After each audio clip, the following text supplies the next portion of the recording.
Welcome to the Global Risk Podcast from Solace Global. This is your weekly global intelligence briefing, covering the key geopolitical and security developments shaping the world. In the Americas, we examine an elevated but targeted Iranian threat to the U.S. homeland, following recent intelligence reporting.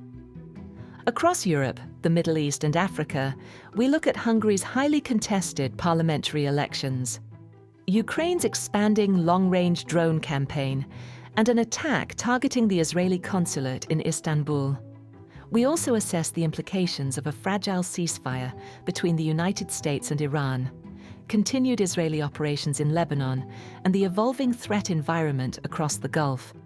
In West Africa, we examine protest risks in Benin ahead of the presidential election.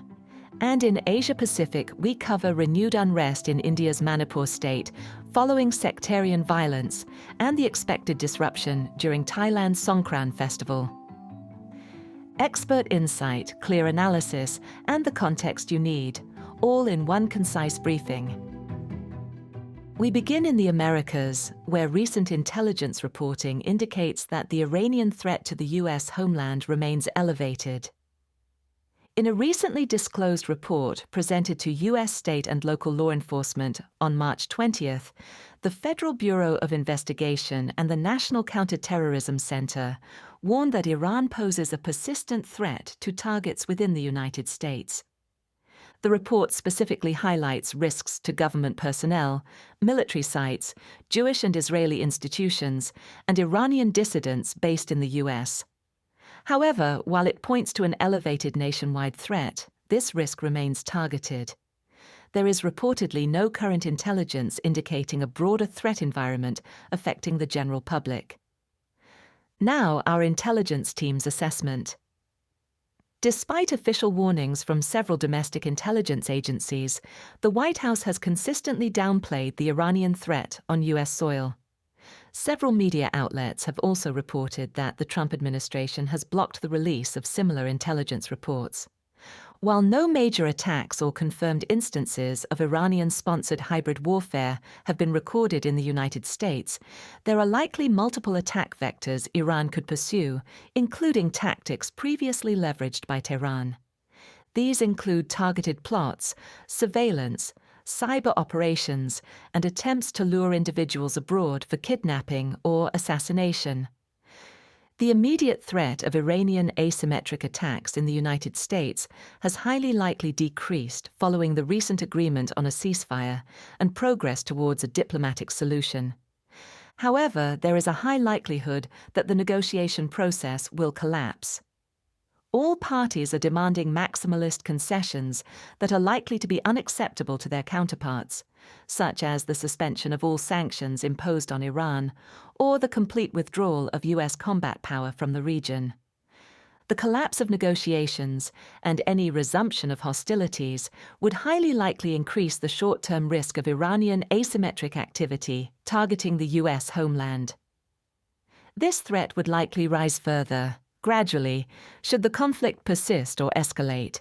Iranian-linked operations in Europe are likely reflective of Tehran's ability to leverage disenfranchised or criminal networks, as well as opportunistic individuals, to conduct deniable attacks outside its primary sphere of influence.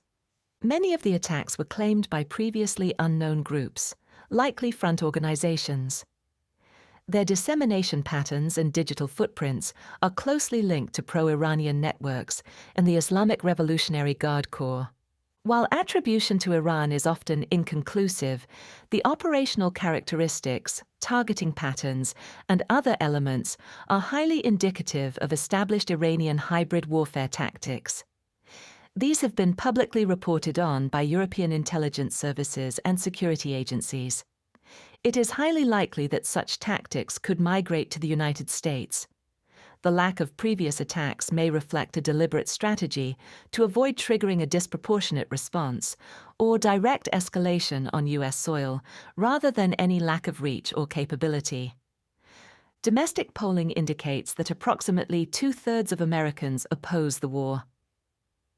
The joint FBI-NCTC report also explicitly warns of violent extremists from a range of ideological backgrounds, including those opposed to the US or Israel, who may seek to exploit the conflict as justification for violence.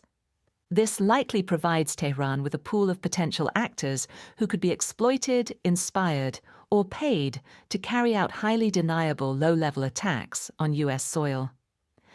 Such activity would likely be partially modeled on Russia's campaign in Europe, which has emphasized the recruitment of local individuals, including criminal elements, to conduct acts of sabotage, arson, and intimidation, rather than high-profile or mass casualty attacks in order to limit escalation.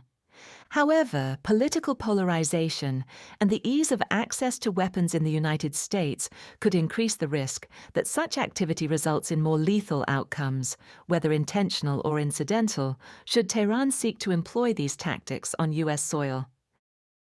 Now turning to Europe, the Middle East, and Africa, where Hungary's parliamentary elections are set to be the most contested in more than a decade. On April 12th, Hungarian citizens will vote to elect the 199 members of the National Assembly, the country's parliament. The election is expected to be a contest between two parties. Fidesz, the ruling party of Prime Minister Viktor Orbán, which has been in power since 2010, and the opposition TISA party, led by Péter Magyar, a Fidesz defector and current member of the European Parliament. TISA, founded in 2020, remained relatively uninfluential until 2024. That changed when Péter Magyar joined the party amid a child abuse scandal involving former Hungarian President Katalin Novak, and reoriented it into a broad populist movement campaigning on an anti-corruption platform. In terms of policy, TISA adopts a considerably more friendly stance towards the European Union than Fidesz, including a degree of openness to entering the Eurozone. At the same time, it opposes sending weapons to Ukraine, and its members of the European Parliament have repeatedly voted alongside Fidesz on Ukraine-related issues. Domestically, the party campaigns on dismantling what it describes as the mafia state by rooting out corruption within government. It also opposes immigration and supports reforms to introduce term limits and direct presidential elections. Aggregated polling suggests that TISA is ahead of Fidesz by around 10 points, with approximately 49% to 39% of the vote. However, results vary considerably when individual polling institutes are examined. Government and Fidesz-aligned pollsters consistently indicate leads of up to 10 points for Orbán, while opposition-aligned pollsters suggest that TISA is ahead by as much as 15 points. On April 7th, U.S. Vice President J.D. Vance visited Hungary and called on citizens to support Fidesz, following other demonstrations of support by the current U.S. administration for European right-wing parties. Now, our intelligence team's assessment. The upcoming Hungarian elections are likely to be the most heavily contested in more than a decade. Recent developments have contributed to a significantly polarized electorate, with both parties repeatedly leveling accusations of corruption and foreign interference. Several political figures have also indicated a high risk that the results could be doctored. The final days of the campaign have been dominated almost entirely by foreign policy issues. On April 5th, Orbán convened an emergency meeting of the National Defense Council following the reported discovery of explosives near a pipeline on the Hungary-Serbia border. Magyar claimed the move was a last-minute attempt to rally domestic support through a false flag operation intended to blame Ukraine. Russian support for Orbán has also been open, marked by recent high-profile diplomatic meetings between Budapest and Moscow. Following the publication of a report by international media in March alleging that Hungary's foreign minister, Péter Szijjártó, regularly leaked confidential information from EU meetings to Moscow, Magyar accused Fidesz of treason. On the other hand, the ruling party has repeatedly accused TISA of being controlled by Brussels and Kiev. The current high levels of polarization in Hungary, alongside a significant spike in misinformation ahead of the vote, are likely to be conducive to civil unrest. There is a realistic possibility of localized violence between supporters of different parties in the April 9th to 11th period, in the lead-up to the elections. Moreover, there is a realistic possibility of unrest emerging after the results are published. Previous warnings of vote tampering, significant discrepancies between pre-election polling, and alleged instances of hybrid warfare, such as the reported attempted pipeline sabotage, could all contribute to this risk. Features of the Hungarian electoral system may also play a role, including the usual delays in counting votes from diaspora communities, which are an important electoral constituency. Taken together, these factors could prove conducive to claims of electoral fraud in the immediate aftermath of the vote.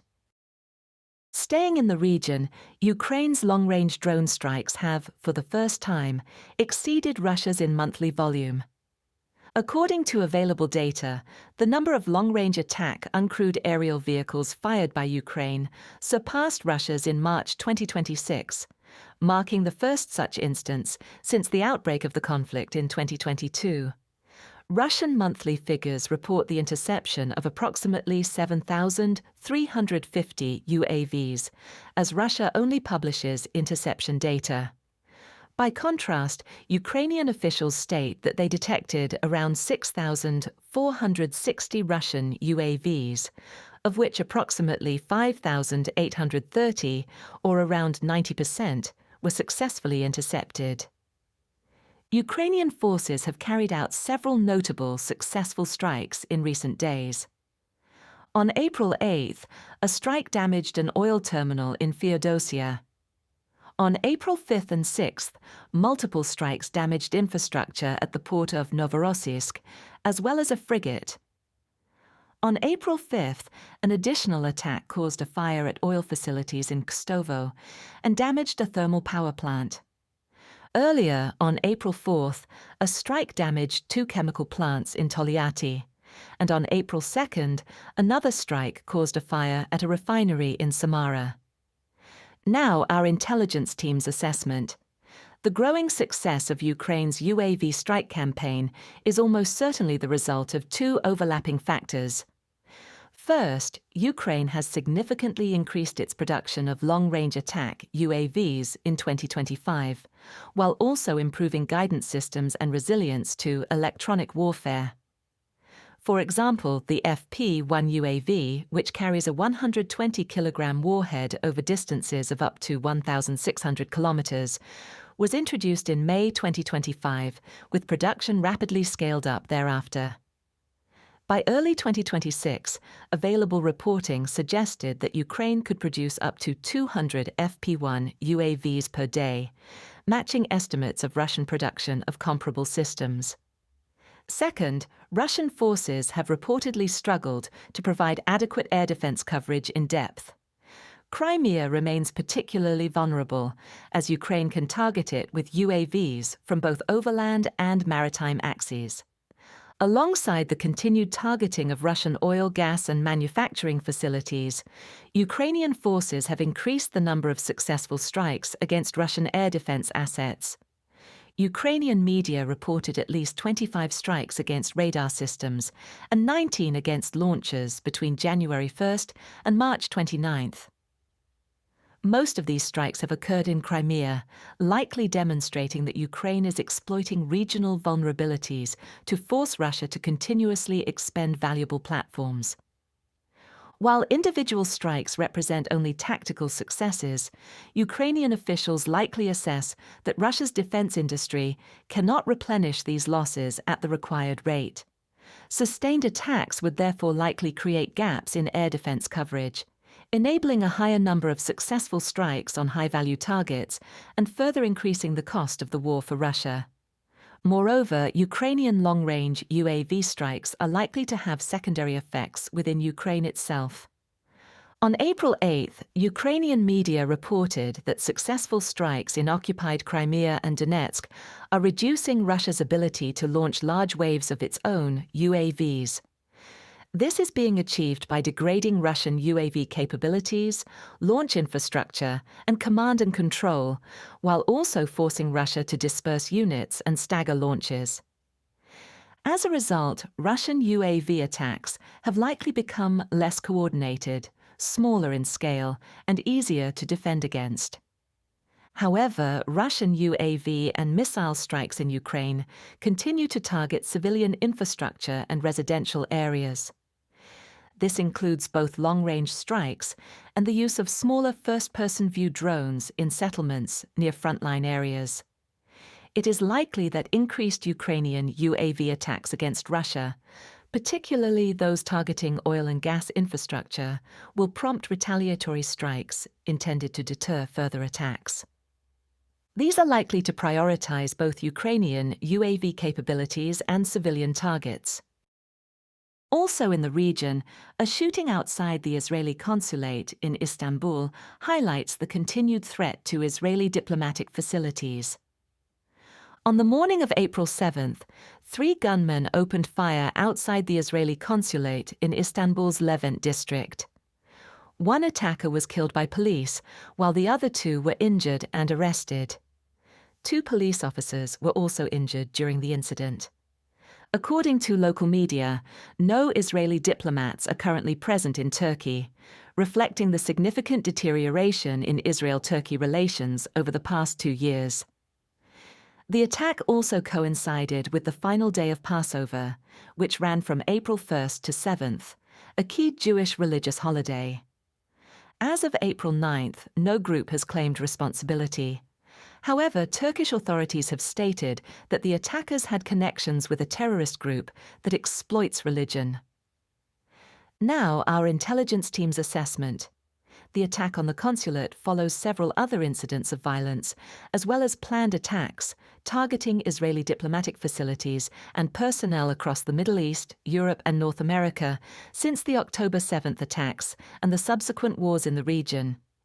In May 2025, 2 Israeli embassy staff were shot and killed at an event in Washington, D.C. In April 2025, a man was stopped while attempting to enter the Israeli embassy in London and was later charged with terrorism offences. UK authorities also reported the arrest of Iranian nationals linked to alleged plots targeting the embassy. In November 2024, Jordanian police shot and killed an individual who opened fire near the Israeli embassy in Amman. In October 2024, Israeli diplomatic sites in Scandinavia were targeted. Gunfire struck the embassy in Stockholm, while improvised explosive devices detonated near the embassy in Copenhagen. Earlier, in January 2024, a suspected improvised explosive device was also discovered outside the Stockholm embassy. In September 2024, a gunman was shot and killed by police after opening fire near the Israeli consulate in Munich, likely timed to coincide with the anniversary of the Munich Olympic massacre. In June 2024, an attacker armed with a crossbow was shot dead after injuring a police officer near the Israeli embassy in Belgrade. In the same month, Romanian authorities arrested a man for throwing a Molotov cocktail at the embassy in Bucharest. A similar incident occurred in March, when Dutch police arrested an individual who threw what was likely a Molotov cocktail at the Israeli embassy in The Hague. Multiple additional attacks and attempted attacks targeting Israeli or Jewish interests have also been recorded.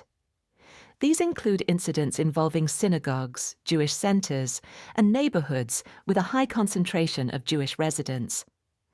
Most of these attacks have been linked to self-radicalized individuals espousing Islamist ideology who have justified their actions as retaliation for the war in Gaza and other developments in the Middle East. However, several other incidents, particularly in the Nordic countries, have been linked to Iranian-sponsored hybrid warfare. These attacks have largely been conducted at night and are likely designed to avoid civilian casualties, as this would almost certainly constitute a significant escalation and could prompt retaliation by the targeted states. The attack targeting the Israeli consulate was carried out by 3 individuals, highly likely radicalized by recent developments in the Middle East. However, at least one of the perpetrators has been linked to an established terrorist organization. Local media assess that this is likely the Islamic State, while Turkish authorities estimate that potentially thousands of individuals with ties to the group are present in the country. Even disrupted plots, such as those thwarted in January 2024, which involved attempts to target churches and diplomatic facilities in Istanbul, have triggered large-scale and coordinated counter-terrorism operations in Turkey. These operations have led to enhanced security measures across multiple provinces, as well as mass raids, arrests, and, at times, firefights with Islamic State-linked cells. While the individual's links to Islamic State may be limited, opportunistic, or not fully developed, there is a realistic possibility that a high-profile, IS-linked attack in the heart of Istanbul will prompt further large-scale counter-terrorism operations. Turning to the Gulf, a 2-week ceasefire between the United States and Iran is likely to reduce strikes in the immediate term, though it remains highly unstable. On April 7th, US President Donald Trump announced on the social media platform Truth Social that the United States and Iran had agreed to a 2-week ceasefire, brokered by Pakistan. The announcement came approximately 30 minutes before the deadline set by Trump earlier in the week. The president had previously threatened to ramp up strikes against Iranian civilian infrastructure if a deal was not reached. Iran has reportedly submitted a 10-point proposal to the United States, which U.S. officials say will form the basis of upcoming negotiations scheduled to begin in Islamabad on April 10th. The proposal calls for the immediate opening of the Strait of Hormuz, an end to hostilities, sanctions relief, the establishment of reconstruction efforts, and the cessation of the regional war on all fronts, including against Hezbollah in Lebanon. Israeli officials have objected to this provision, stating that Lebanon would not be included in any ceasefire agreement with Iran. Following the announcement, Israeli forces reportedly carried out their largest number of airstrikes against Hezbollah since the start of the campaign in Lebanon, striking more than 100 targets and killing over 250 people. Now, our intelligence team's assessment. The approval of a 2-week cessation of hostilities between the United States, Israel, and Iran is highly likely to result in an immediate reduction in the volume of Iranian strikes across the region. However, further localized strikes remain possible. Iranian chains of command have almost certainly been structured to endure decapitation strikes by granting significant autonomy to local commanders and units, allowing them to act unilaterally on predetermined orders, often referred to as mosaic defense. This degree of independence has likely increased the risk that some Iranian units will continue to launch missiles and drones despite the ceasefire. Such attacks would likely be considerably lower in volume and intensity than those seen outside ceasefire conditions. U.S. officials will likely tolerate an initial continuation of Iranian strikes, as these are unlikely to penetrate regional air defenses. It is almost certain that the United States will maintain its deployed assets in theater until a more comprehensive agreement is reached. While the ceasefire represents a fundamental step towards ending hostilities, several unresolved issues remain, increasing the risk of its collapse. Multiple key questions are still undefined. These include the future of Iran's estimated 440-kilogram stockpile of enriched uranium, which remains in the country, although it has highly likely been buried following the strikes during the 12-day war, as well as the trajectory of Iran's ballistic missile and nuclear programs. There are also significant points of divergence between the United States, Israel, and Iran. Israel is likely to continue opposing any extension of the ceasefire to Lebanon, as requested by Iran, as this would highly likely allow Hezbollah to regroup and rearm.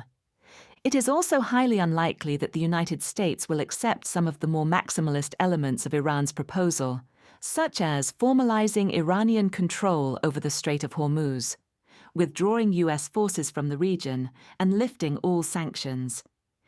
Even partial implementation of these demands would almost certainly require substantial Iranian concessions, most likely including the abandonment of uranium enrichment, the removal of the enriched uranium stockpile, and a reduction in ballistic missile production. In the immediate term, the Israel-Hezbollah conflict is the most likely trigger for a renewed escalation. Iranian officials have already characterized the wave of Israeli strikes on April 7th and 8th as a violation of the ceasefire, and have threatened to block the Strait of Hormuz in response. Abandoning Hezbollah would likely carry significant political costs for Iran. Following Israel's decapitation of much of the group's leadership since 2024, Hezbollah is now largely controlled by the Islamic Revolutionary Guard Corps and remains one of Tehran's key deterrent assets. Conversely, restarting the conflict over Lebanon would almost certainly lead to further damage to Iran's civilian and military infrastructure, worsening Tehran's strategic position. One possible scenario is that Iran continues strikes against Israel alone, framing these as retaliatory responses to Israeli attacks on Hezbollah, while still adhering to the broader components of the ceasefire agreement that involve the United States. And along the Lebanon border, Israeli operations against Hezbollah are continuing despite the ceasefire framework. On April 8th, following the announcement of a temporary ceasefire between the United States and Iran a day earlier, the Israel Defense Forces conducted their largest wave of strikes since the war began, under Operation Eternal Darkness. More than 100 targets across Lebanon were hit within minutes, including Hezbollah headquarters, command and control centers, missile launch sites, as well as drone unit and Radwan force positions. Strikes were recorded across southern Lebanon, the Bekaa Valley, and Beirut. In Beirut, the strikes were not limited to the southern suburbs, or Dahiyeh, where Hezbollah is most influential. At least 5 neighborhoods in the city's central and coastal areas were hit, including busy commercial and residential districts. Further strikes were reported across Lebanon on April 9th, while Israeli ground forces also conducted raids in parts of southern Lebanon. Post-ceasefire strikes are estimated to have killed at least 250 people in Lebanon and injured more than 1,000. Unconfirmed reports also indicate that Hezbollah's Secretary General, Naim Qassem, may have been killed in an airstrike in Beirut on April 8th. Israeli Defense Minister Israel Katz described the operation as the largest concentrated blow Hezbollah has suffered since the operation of the Pages, referring to a remote attack carried out by Israel in September 2024 using pages that had been covertly converted into explosive devices. Hezbollah has responded with rocket, drone, and missile attacks targeting parts of northern and central Israel. Now our intelligence team's assessment. Israel has consistently maintained that the current ceasefire agreement does not extend to its campaign in Lebanon. Prime Minister Benjamin Netanyahu has stated that Hezbollah will not be included, despite Iranian efforts to link the Lebanese theater to broader de-escalation. U.S. President Donald Trump has also said that the Israel-Hezbollah conflict is not part of the agreement, describing it as a separate skirmish. Prior to the ceasefire, the Israel Defense Forces had launched a ground offensive into southern Lebanon in late March, supported by extensive air power. On April 7th, the same day the ceasefire was announced, the IDF deployed the 98th Division to southern Lebanon and began more complex maneuver operations. Israel's stated objectives in Lebanon are to degrade Hezbollah's military capabilities, dismantle its infrastructure in southern Lebanon, and establish a buffer zone north of the Israeli border to reduce the threat of cross-border attacks. As IDF operations have only recently transitioned into a more sustained and complex phase, likely allowing Israel to seize momentum against Hezbollah, it is unlikely they will be suspended at this stage. A pause would give Hezbollah time to prepare defensive positions, establish kill zones, and reinforce its defenses, likely increasing the risk and cost of any future Israeli operations. Israel may also assess that the relative reduction in direct Iranian attacks creates an opportunity to reallocate military resources and operational focus towards the northern theater. It is now estimated that more than 1,500 people have been killed across Lebanon, including around 130 children. Over 1.2 million people, approximately one-fifth of the population, have been displaced predominantly from Shia-majority areas in the south, the eastern Bekaa Valley, and the southern suburbs of Beirut, where Hezbollah maintains significant influence. In response to the latest wave of strikes, the Red Cross has reported that many victims remain trapped under rubble. Hospitals are overwhelmed with casualties, and ambulances are struggling to access the affected areas. Iran has repeatedly stated that any ceasefire must apply across the entire region, and has explicitly demanded a halt to Israeli operations against Hezbollah in Lebanon. Tehran has framed continued Israeli strikes as a violation of the agreement. Iran has also warned that it may withdraw from the ceasefire if Israel continues its campaign in Lebanon, and has indicated it is considering renewed attacks on Israel or restrictions on transit through the Strait of Hormuz. Tehran may calculate that these options, which avoid direct attacks on U.S. forces or Gulf states, would remain below the threshold required to trigger a full collapse of the ceasefire or provoke a renewed large-scale U.S. response. With Israel committed to sustained operations against Hezbollah, the threat environment across Lebanon and parts of Israel will likely remain elevated despite the ceasefire. Iran is likely to limit direct attacks on Israel in the near term to avoid a major escalation.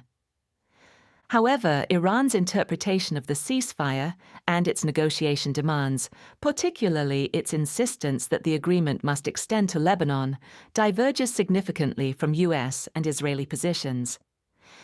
This increases the risk of further violations, miscalculation, and a potential collapse of the negotiation process.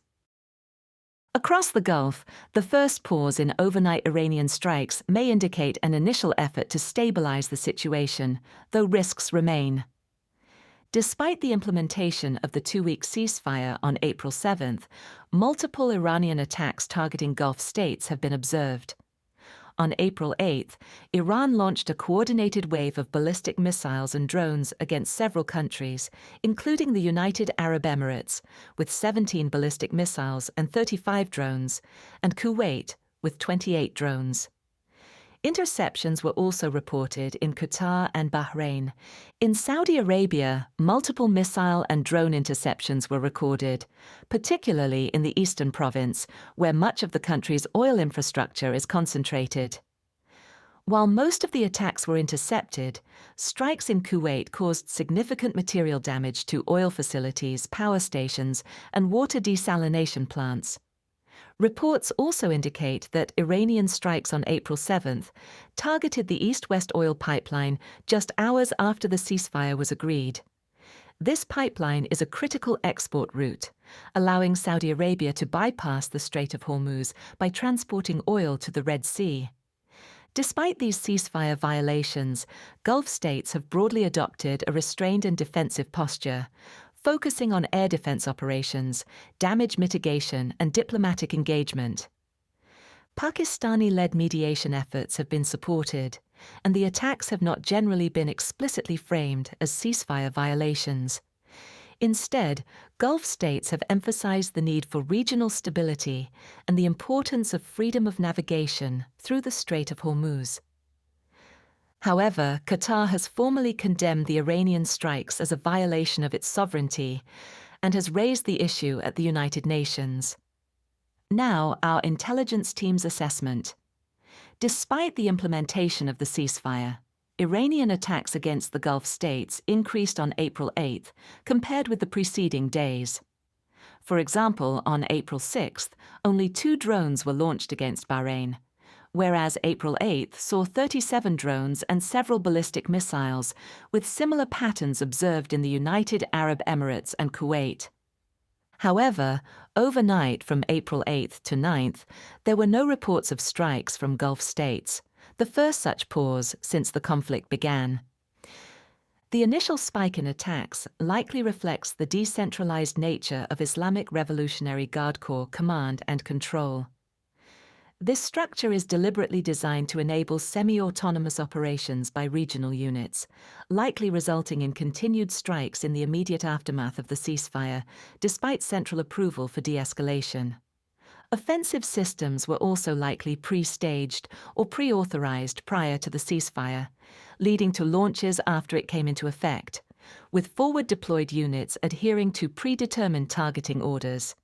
While it is too early to assess whether Iran is fully adhering to the ceasefire, the absence of overnight strikes on April 8th to 9th is likely an early indication that Central Command is seeking to bring operations under tighter control and align military activity with the terms of the agreement. However, the situation remains highly fragile. Multiple points of friction persist that could trigger a rapid deterioration, including Israeli operations in Lebanon, tensions around the Strait of Hormuz, proxy activity, and potential U.S. military action. Iran has already accused the United States of violating the ceasefire agreement. However, these claims do not involve direct U.S. strikes on Iranian territory, which would likely be the primary trigger for a renewed large-scale Iranian response across the Gulf. The alleged violations include Israel's continued operations in Lebanon, the reported entry of a drone into Iranian airspace, and the denial of the Islamic Republic's right to enrich uranium. These issues are unlikely to prompt an immediate large-scale escalation. Instead, they provide Iran with justification for limited or calibrated responses, while preserving leverage in ongoing negotiations. However, further limited strikes cannot be ruled out. Iran's decentralized structure likely enables it to attribute such actions to local or semi-autonomous units, maintaining plausible deniability for Central Command. These limited strikes may also allow Iran to probe adversary air defenses and identify vulnerabilities for future operations. The United States, Gulf states, and Iran are all likely to use any multi-day pause in large-scale strikes to improve their positions. For Gulf states, this will likely involve the rapid resupply of air defense munitions, the deployment of additional air defense systems, and the repositioning of assets to address identified vulnerabilities. The ceasefire may also enable the acceleration of repatriation flights and allow for an increase in the import and distribution of civilian goods, particularly essential supplies. The United States, Gulf states, and Iran are all likely to use any multi-day pause in large-scale strikes to improve their positions. For Gulf states, this will likely involve the rapid resupply of air defense munitions, the deployment of additional air defense systems, and the repositioning of assets to address identified vulnerabilities. The ceasefire may also enable the acceleration of repatriation flights and allow for an increase in the import and distribution of civilian goods, particularly essential supplies. In West Africa, presidential elections in Benin carry a realistic possibility of protests amid concerns over political restrictions. On April 12th, presidential elections are set to take place in Benin. Incumbent President Patrice Guillaume Athanas Talon has reached his constitutional term limit, nearing the end of his second term in power, and is therefore barred from running again. Only 2 candidates have been approved by the Constitutional Court to contest the election. Finance Minister Romuald Wadani is running as the clear favorite. Representing the ruling coalition of the Bloc Républicain and the Union Progressiste Le Renouveau, he embodies continuity with Talon's leadership. Opposing him is Paul Hongpei, former mayor of Bopa and leader of the Forces Chorus pour un Benin Emergent Party. Hongpei previously ran as a vice presidential candidate in the 2021 presidential election. The main threat to Wadagni, Renaud Agbojo, leader of the main opposition party, Les Démocrates, was barred from contesting the election by the Constitutional Court. The ban was imposed on a technicality. He did not obtain a sufficient number of endorsements from members of parliament. Agbojo, who is also a lawyer, has a prominent public profile. having defended numerous opposition figures facing what are described as politically motivated charges. Now our intelligence team's assessment. Wadagni is running on a platform of continuity, while also promising new policies. These include creating development hubs across the country and expanding access to healthcare. His campaign emphasizes his record as finance minister, pointing to achievements such as tripling the national budget and bringing Benin's GDP growth to its highest level in over 20 years. Under Talon's presidency, real per capita incomes have increased by 27% over the past 10 years, while infant mortality rates have declined by 25%. Hungary, by contrast, lacks a strong unified opposition coalition behind him. He is also operating within a system that favors incumbency and constrains opposition mobilization. While Talon's presidency has been marked by positive economic developments, it has also seen an increasing crackdown on the opposition, raising concerns that he may not relinquish power. Since 2019, his government has imposed numerous obstructions on opposition parties. These include excessive party registration fees, a certificate of conformity that acts as a legal filter, the use of a special terrorism court to try political opponents, and requirements for presidential candidates to secure endorsements from members of parliament. Taken together and combined with the effective barring of meaningful opposition, this almost certainly heightens the risk that opposition figures will accuse the government of running a fraudulent election. While Talon's presidency has been marked by positive economic developments, it has also seen an increasing crackdown on the opposition, raising concerns that he may not relinquish power. Since 2019, his government has imposed numerous obstructions on opposition parties. These include excessive party registration fees, a certificate of conformity that acts as a legal filter, the use of a special terrorism court to try political opponents, and requirements for presidential candidates to secure endorsements from members of parliament. Taken together and combined with the effective barring of meaningful opposition, this almost certainly heightens the risk that opposition figures will accuse the government of running a fraudulent election. In the background to the election is an escalating insurgency in northern Benin. Benin is among the coastal West African states most affected by the spillover of terrorism from the neighboring Sahel region. The primary threat comes from the Katiba Hanifa faction of the al-Qaeda-linked Jamaat Nusrat al-Islam wal-Muslimin. The group promotes divisive intercommunal messaging while also engaging in extortion and illicit trafficking. It was responsible for an attack in April 2025 that killed 54 Beninese soldiers, and another in March 2026 that killed 15. Overall, an estimated 375 people have been killed in Benin over the past year at the hands of insurgent groups. The rise in insurgency-related violence led to a military coup attempt on December 7th, when a faction calling itself the Military Committee for Refoundation appeared on Benin's state television. Led by Lieutenant Colonel Tigri Pascal, the group announced the dissolution of the government and national institutions, the suspension of the constitution, and the closure of land, air, and sea borders. With the support of Nigerian air and ground forces, the coup attempt was quickly put down. It marked the second such attempt since 1977, following an alleged coup plot that was also disrupted in January 2024.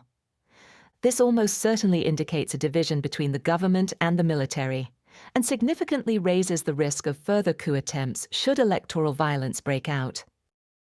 Now shifting to Asia-Pacific, sectarian violence in India's Manipur state is likely to drive further unrest and security restrictions.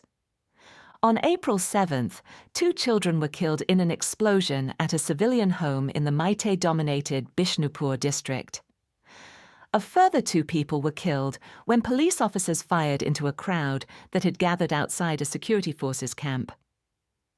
Following these deaths, protests were reported in the towns of Moirang and Imphal, with demonstrators setting fires outside the State Assembly building in Imphal. The unrest prompted authorities to suspend internet and mobile services in 5 districts until at least April 10th, and to impose an indefinite curfew across at least 4 districts in response. Now, our intelligence team's assessment. The Manipur conflict is a long-standing ethno-religious and territorial dispute in northeast India. It is primarily between the Meitei community, predominantly Hindu, and concentrated in the Imphal Valley, and the Kuki-Zo tribal groups, who are largely Christian and inhabit the surrounding hill areas. Tensions escalated in May 2023 after the Manipur High Court recommended granting scheduled tribe status to the Meitei community. This was strongly opposed by Kuki-Zo groups, who viewed it as a threat to their protected land rights. Since 2023, there have been repeated incidents of arson and vandalism targeting places of worship and homes, along with rioting, protests, and sectarian violence. In total, more than 260 people have been killed, and over 60,000 displaced. Previous localized incidents have often triggered wider unrest and retaliatory violence, leading to repeated cycles of escalation. The authorities' decision to impose a curfew and suspend mass communications is almost certainly a rapid response aimed at curbing the spread of unrest. Social media is frequently exploited to disseminate misinformation, inflame tensions, and mobilize large groups quickly. However, these measures have clear limitations. Communities are often already organized along ethnic lines. Incidents tend to occur in geographically concentrated areas, and communication can continue through alternative channels, such as local community networks. Moreover, such restrictions can undermine trust in the authorities and fuel resentment, in some cases exacerbating the unrest.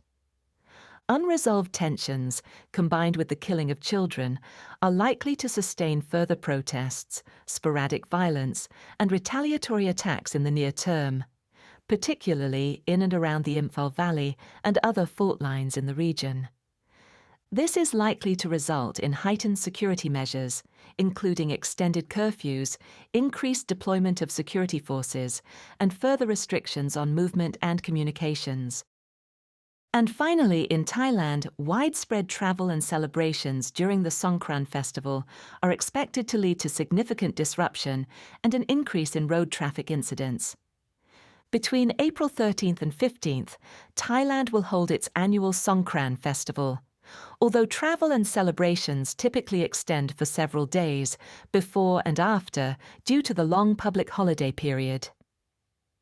Songkran, meaning passage of the sun, marks the Thai, or Buddhist, New Year and is one of the country's most important holidays. It is celebrated nationwide with parades, religious observances, and family gatherings. In major cities and tourist destinations such as Bangkok, Chiang Mai, and Phuket, hundreds of thousands to millions of participants are expected to take part in high-density gatherings and water fights. Millions of Thais are also expected to travel domestically to join local celebrations. In addition, millions of foreign tourists are expected to visit Thailand during this period. Airports of Thailand anticipates 2.26 million international passengers over the festival period, alongside 1.44 million domestic passengers. Now, our intelligence team's assessment. During the Songkran festival, increased domestic and international travel demand is likely to cause significant transportation disruption across the country. Elevated tourist demand often leads to greater use of private transport by locals. The travel period surrounding the festival is widely referred to in Thailand as the 7 dangerous days. During this time, more than 1,000 additional road traffic accidents are typically recorded. These incidents are largely linked to driving under the influence, speeding, wet road conditions, and the widespread use of motorcycles. In 2025, the nationwide death toll was estimated at 253, with more than 1,500 separate road traffic accidents recorded. However, the total number of accidents was over 24% lower than in 2024.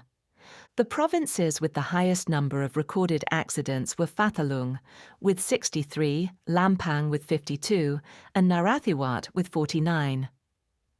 Bangkok recorded the highest number of fatalities at 19. Most fatal incidents involved motorcycles. More than 64% of those killed were male, and the most affected age group was those aged 20 to 29. In addition, drownings increased by around 50% during the Songkran period. The Thai government has introduced a raft of measures and restrictions to curb accidents and maintain public order during Songkran. Violations can result in fines, deportation, or imprisonment. These measures include strict enforcement of drink driving laws, with penalties of up to 1 year's imprisonment and fines of 5,000 to 20,000 baht. For repeat offences, this increases to up to 2 years' imprisonment and fines of up to 100,000 baht.